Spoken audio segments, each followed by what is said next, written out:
வணக்கம் தமிழக மக்களே. என்ன விஷயம், எனக்கு ஒரு விஷயம் சொல்ல போகிறேன். எதை பற்றினா, நாவல்பட்டின்னு சொல்லிட்டு ஒரு ஊர் இருக்குது. அங்கே வந்து இந்த மாதிரி விசில் சின்னத்தில் ஒருத்தர் ஜெயிச்சு வந்திருக்காரு, எம்எல்ஏ.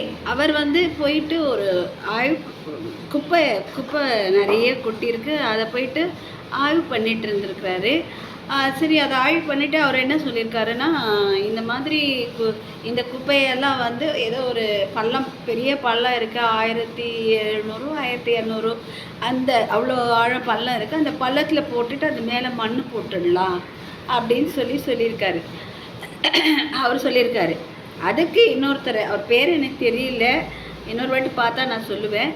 அவர் என்ன சொல்லியிருக்காருன்னா, இவர் ரொம்ப அறிவாளி, குப்பையை வந்து கொட்டிட்டு அது மேலே மண் போட்டு மூடிடலான்னு சொல்கிறாரு. இவர் வந்து மடக்கு ஊதி கட்சியிலேருந்து வந்திருக்காரு அப்படின்னு சொல்கிறாரு. நான் அது வந்து தவறு, அந்த மாதிரி செஞ்சால் வந்து இது மக்களுக்கு வந்து நாளடைவில் அது வந்து ஒரு இது பொல்யூஷனாக பரவிடும் அப்படின்ற மாதிரி சொல்கிறாரு. சரி, ஓகே, அவர் சொல்கிறது நியாயமாக கூட இருக்கட்டும். நான் என்ன சொல்ல வரேன், இந்த திராவிடம் கட்சின்னு ஒன்று இருக்குது. அந்த கட்சியில் 50 ஆண்டு காலமாக இந்த குப்பை இருக்குன்னு சொல்லி இந்த இப்போ ஜெயிச்சு வந்த எம்எல்ஏ சொல்கிறாரு. நான் என்ன சொல்ல வரேன்னா, 50 ஆண்டு காலமாக ஆட்சி பண்ண இந்த திராவிட கட்சி என்ன செஞ்சுட்டு இருந்தது? இவங்களால இந்த குப்பைக்கு ஒரு சொல்யூஷன் பண்ண முடியாதா? ஏன் பண்ணல? இதுக்கு முன்னாடி ஏன் செய்யலை? சரி, ஓகே, இப்போ பேசுகிற ஒருத்தர் பேசுகிறாரு. அவர் வந்து இப்போ இருக்க சிஎம் வந்து பேர் சொல்கிறாரு. அது ரொம்ப தப்பு. நான் கூட வந்து விஜய் தம்பின்னு அப்போ சொன்னேன், ஆனால் இப்போ வந்து வந்தாலும் சிஎம் சார்னு சொல்லிடுறேன். அவர் வந்து இன்றைக்கி தமிழ்நாட்டோட முதலமைச்சர், மக்களால் தேர்ந்தெடுக்கப்பட்ட முதலமைச்சர்.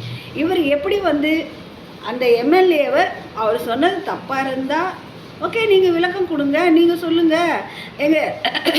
நீங்கள் தான் அறிவு ஜீவியாச்சு, நீங்கள் பேட்டி கொடுத்துருக்கீங்களே, உங்களுக்கு அறிவு அவரை விட அறிவு ஜாஸ்தி. இந்த குப்பையை என்ன பண்ணலான்னு நீங்கள் சொல்லுங்கள். இல்லை இந்த திராவிட கட்சியில் இருக்கவங்க சொல்லட்டும், ஏன் சொல்லலை? 50 வருஷ காலமாக ஆட்சி புரிஞ்சிருக்காங்கல்ல, ஏன் அதை சொல்ல வேண்டியது தானே? அவதூறெல்லாம் பரப்புறதுக்கு முடியுது. போன ஆட்சியில் இருந்த ஸ்டாலின் அண்ணனுக்கு என்ன சொல்கிறாரு, இந்த ஆட்சி வந்து நிலைக்காது, நம்ம ஆதரவோடு தான் இருக்குது, இப்படியெல்லாம் பேசுகிறாரு ஸ்டாலின் அண்ணன். அந்த 50 ஆண்டு காலம் அவங்க தானே, அவங்களோட ஏடிஎம்கே தானே. அதில் அறிவாளி யாரும் இல்லையா? இவர் தான் ஏதோ தெரியாமல் சொல்லிட்டாரு. இப்போ தான் ஜெயிச்சு வந்திருக்காங்க, ஏதோ தெரியாமல் சொல்லிட்டாரு. ஏதோ வந்து இந்த மடக்கு ஊதி அப்படின்னு சொல்லி, அதாவது உங்களுக்கு ஒரு நினப்பு, நம்ம அவங்கள வந்து டார்கெட் பண்ணுறோன்னு. நீங்கள் டார்கெட்டை பண்ண வேணாம், ஒன்றும் பண்ண வேணாம். உங்களுக்கு இருக்க அறிவை வச்சு அந்த குப்பையை என்ன பண்ணலான்னு கொஞ்சம் பதில் சொல்லுங்கள்.